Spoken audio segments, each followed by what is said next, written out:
एक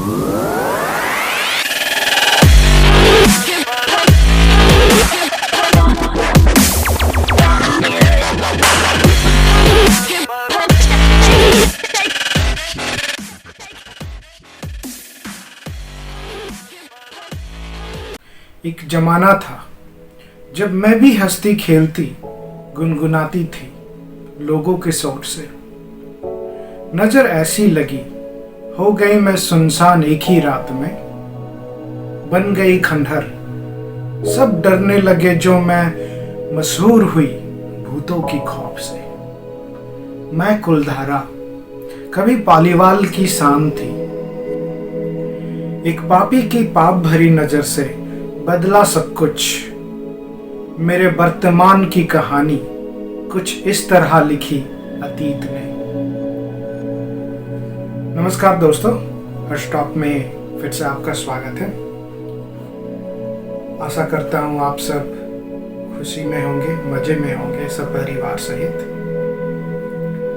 दोस्तों, आज की कहानी मैं लाया हूँ आपके लिए जो बड़ी रोमांचक भरी है और बड़ी ही इंफॉर्मेशन वाली है, जो कि कुछ इस तरह है कहानी की हकीकत को बयान करती है।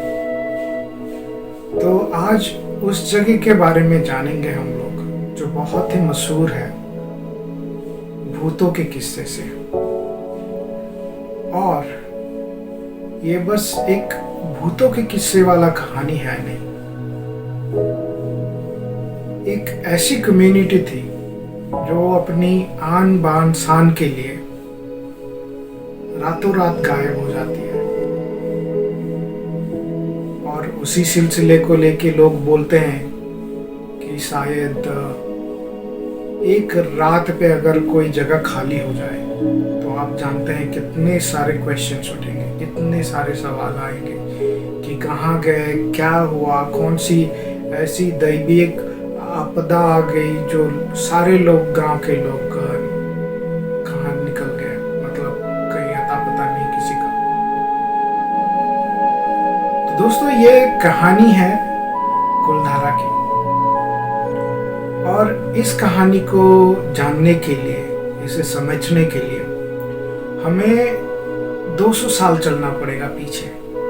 तो आज आपको मैं 200 साल पीछे ले चलूंगा। क्या हुआ, क्यों ये जो हुआ है कुलधारा में, क्यों हुई ये, सब के बारे में आपको बताता चलूंगा।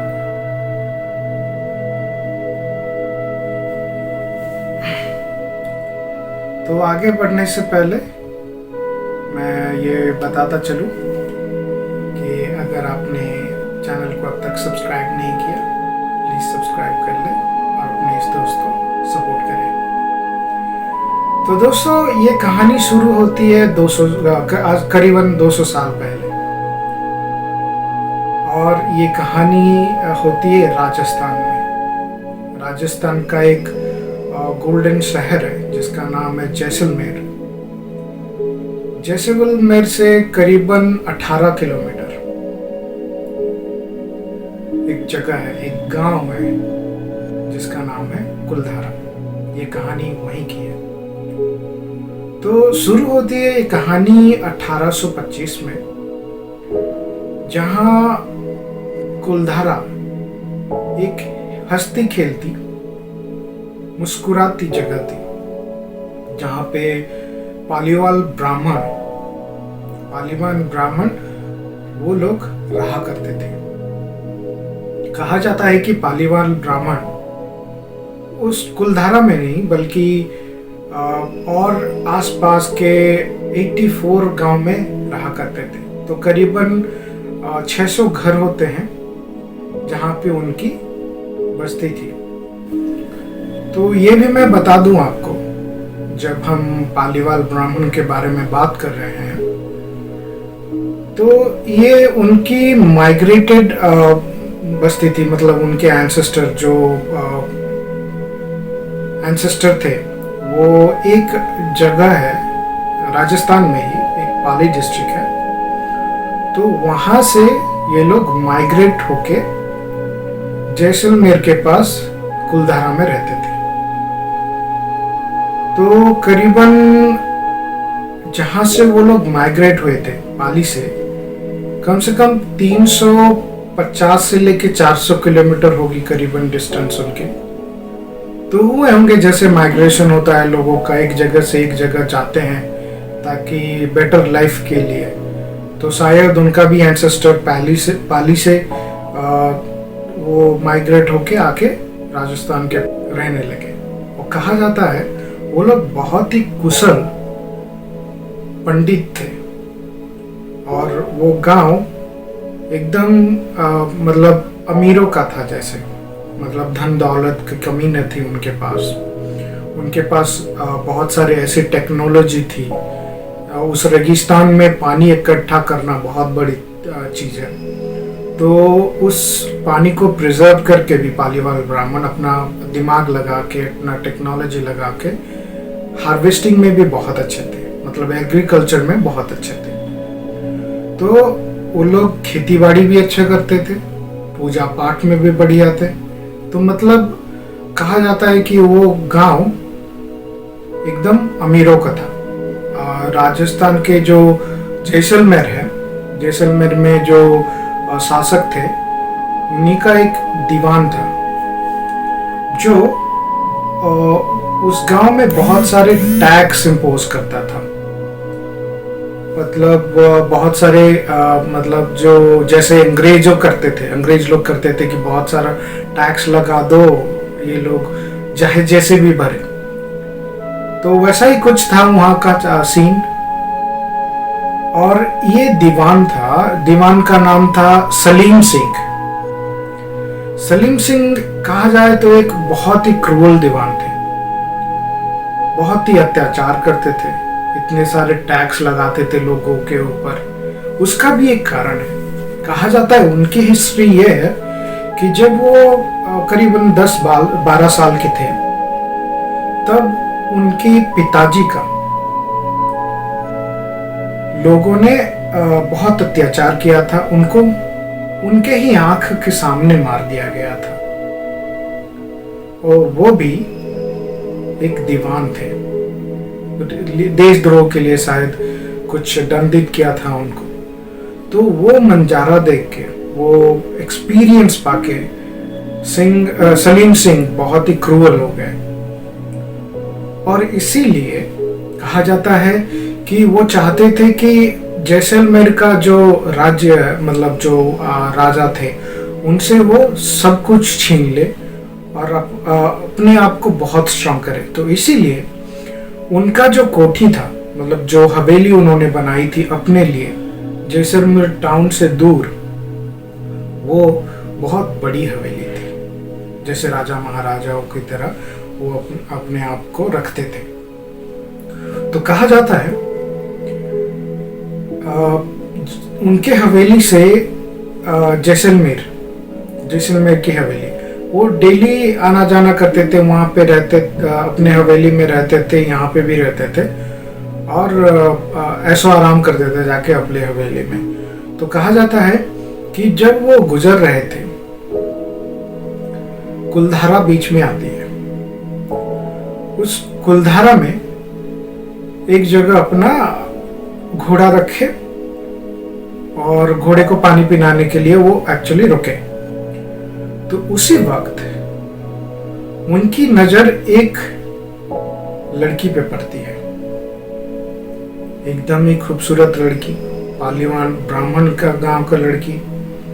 और ब्राह्मण लोग देते जाते हो आप, बहुत मतलब गोरे चिकने होते हैं, सुंदर होते हैं मतलब।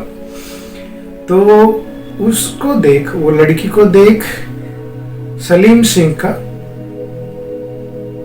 उसका मन का, अंतर आत्मा का वो जानवर जैसे आप बोलते हैं, और उसे वो एक्चुअली पसंद करने लगा। वो लड़की करीबन 17-18 साल की होगी, बहुत यंग लड़की थी।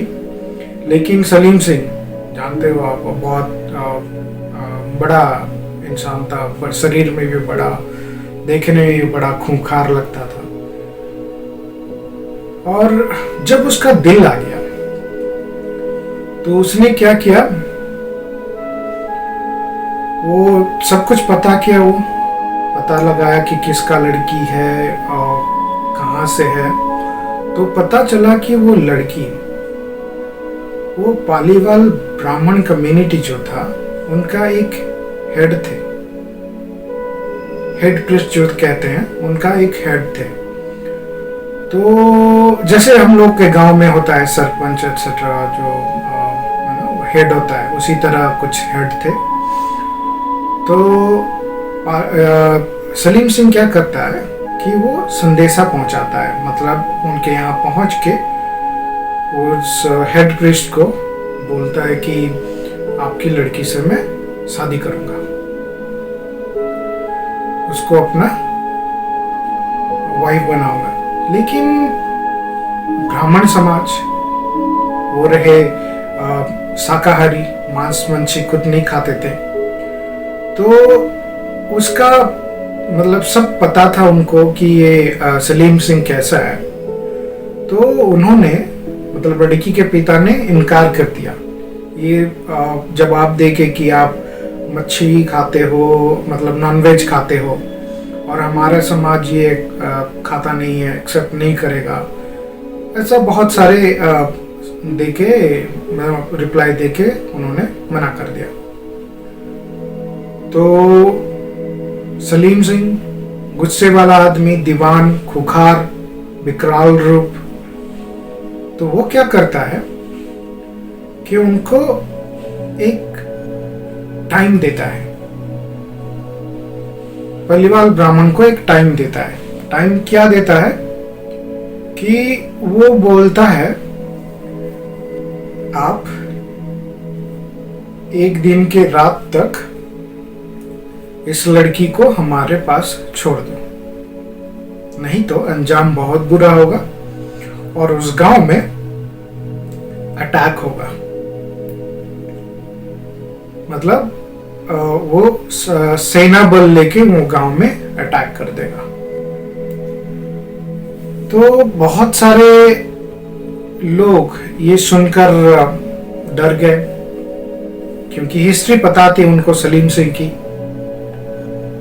खूंखार सा लोग, कुछ मानता नहीं है, कभी भी कुछ भी कर लेता है, और लड़की और औरतों में वो खूब बदनाम था। इसीलिए कहा जाता है वहाँ उसका जो हवेली था वहाँ पे, वहाँ लड़कियां गुजरती भी नहीं थी, औरतें वहाँ उस रास्ते से गुजरती भी नहीं थी। तो ऐसा कुछ उसका इम्प्रेशन था पूरे इलाके में। तो कहा जाता है उस रात को, जिस रात से पहले वो अटैक होना था, सलीम सिंह अटैक करने वाला था कुलधारा पे, कहा जाता है उससे पहले 84 गांव में, जो कि एक कम्युनिटी था, पालीवाल ब्राह्मण की कम्युनिटी थी, करीबन 600 घर थे। 600 घर में से सब लोग आके एकत्रित होते कुलधारा में। तो वो लोग सोचते हैं कि हम फाइट करेंगे अगेंस्ट, मतलब लड़ेंगे, उससे युद्ध करेंगे। तो जो मेन प्रीस्ट हैं वो बोलते हैं कि लड़की के पिता में वो बोलते हैं कि हम लोग ऐसे अगर करेंगे तो बहुत जान माल का नुकसान होगा, और फिर बोलते हैं कि लड़की को भेज दें। तो क्वेश्चन आता है, रेज होता है कि हम अपना जो गारिमा है, हमारी इज्जत है, उसे हम लोग ये कॉम्प्रोमाइज नहीं करेंगे। तो ऐसे बहुत सारे प्रस्ताव आते हैं कि क्या करना चाहिए, क्या नहीं करना चाहिए, और फाइनली डिसाइड ये होता है कि वो लोग बोलते हैं कि हम अपनी गारिमा, अपनी इज्जत, अपनी बेटी किसी को नहीं देंगे। अगर नहीं देते हैं तो हम पे अटैक करेगा, वो जालिम दीवान हम पे अटैक करेगा, सबको मार देगा, और लड़कियों को, और मतलब लड़की को भी ले जाएगा। ये भी होता है। तो करे क्या? सबने सोचा, बहुत सोचा उस दिन, उस रात को, और डिसाइड ये हुआ कि हमें सब कुछ मंजूर होगा, लेकिन हमारी इज्जत लुटाना मंजूर नहीं होगा, हमारी गरिमा लुटाना मंजूर नहीं होगा। तो सबने ये डिसाइड किया कि रातों रात हम लोग ये गांव खाली कर देंगे। तो जैसा डिसाइड हो गया, सबने एग्री भी कर लिया और बताया गया कि जो इम्पोर्टेंट चीज़ें हैं, जैसे कि कोई गोल्ड हो गया, सोना हो गया, या फिर कोई मतलब जो कीमती चीज़ें हैं, बस वही चीज़ें लेके जाना है साथ में, और कुछ नहीं। तो जैसे डिसाइड हुआ, सब लोगों ने वही किया। 600 घर के लोग अपना अपना जो कीमती सामान थे वो निकाले, और रातों रात 84 गांव, 600 घर खाली हो गया, एकदम खाली हो गया। तो दूसरे दिन जब दीवान को सलीम सिंह को जब कुछ नहीं आया वहां से, मतलब वो लेके, वो एक्सपेक्ट कर रहा था कि ये लोग डर जाएंगे और लड़की को लाके मेरे पास छोड़ देंगे, लेकिन ऐसा कुछ नहीं हुआ। दिन बीत गया। तो दूसरे दिन जैसे उसने वादा किया था, जैसे उसने डराया था कि अटैक कर दूंगा, तो अपना सेना बल लेके कुलधारा गांव आता है। लेकिन वहां का नजारा जब देखता है वो खुद ही हैरान हो जाता है। इतने सारे लोग, 100 लोग, मतलब 100,000 लोग होंगे, किसी का भी एक शब्द नहीं उस गांव में, एकदम सुनसान।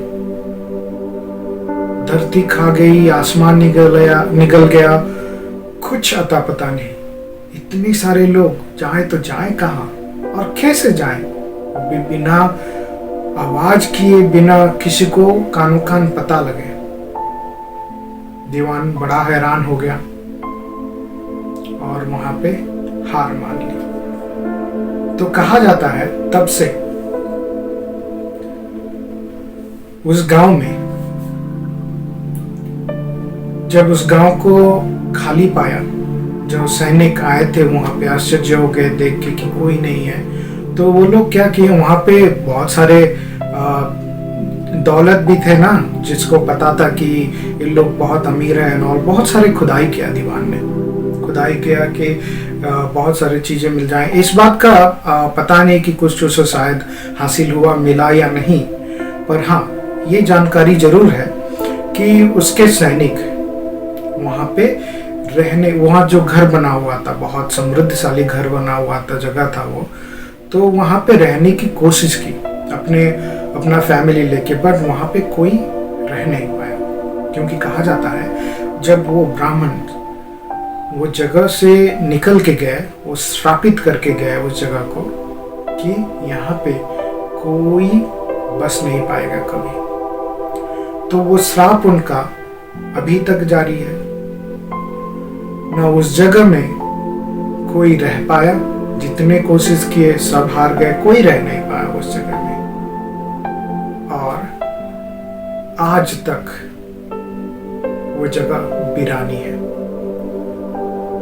थर्ड डेजर्ट के बीच में एकदम सुनसान, लेकिन कुछ चीजें इसकी बहुत मतलब सरप्राइज करती हैं। जैसे कि रेगिस्तान जानते हो आप, कितना गर्मी होता है, लेकिन गर्मी मेन रास्ते से अगर निकल के आप कुलधरा की तरफ चले जाओगे तो लोग कहते हैं कि वो जगह बड़ी शांत होती है, मतलब ठंड होती है। जितना गर्मी बाहर होती है उससे काफी ज्यादा अंदर ठंड होती है।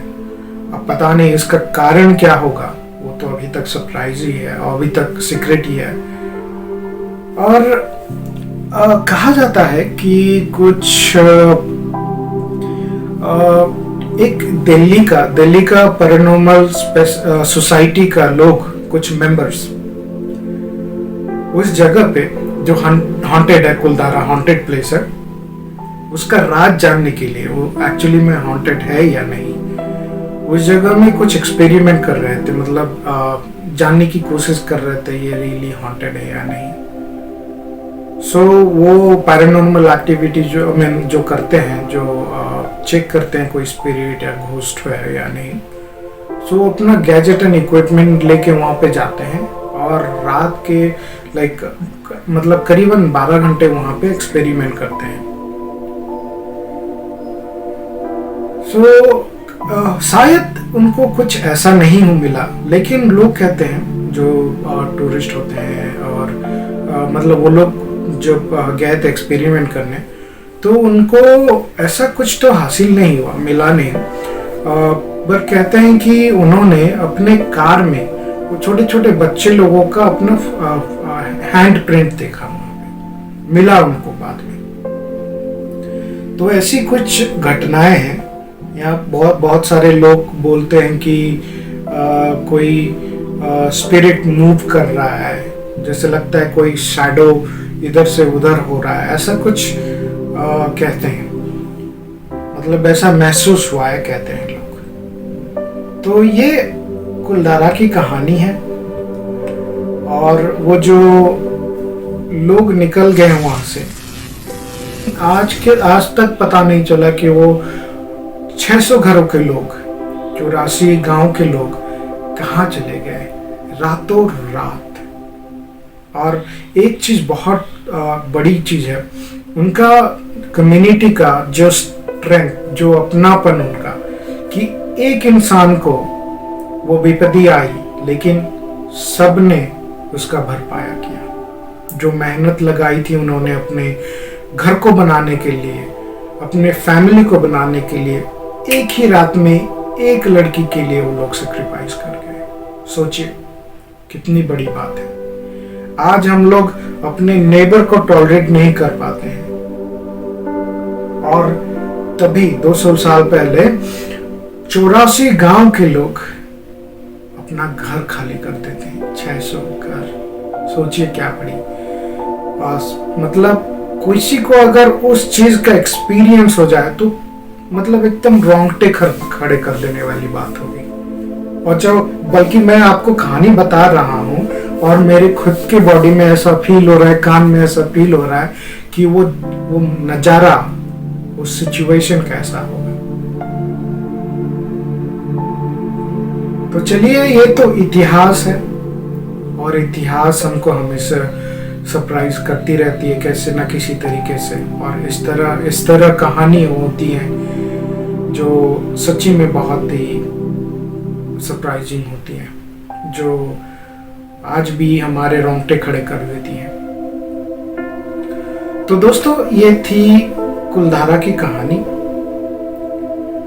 और आज ये बड़ी ही टूरिस्ट अट्रैक्शन प्लेस है। बहुत लोग जाते हैं घूमने यहाँ पे।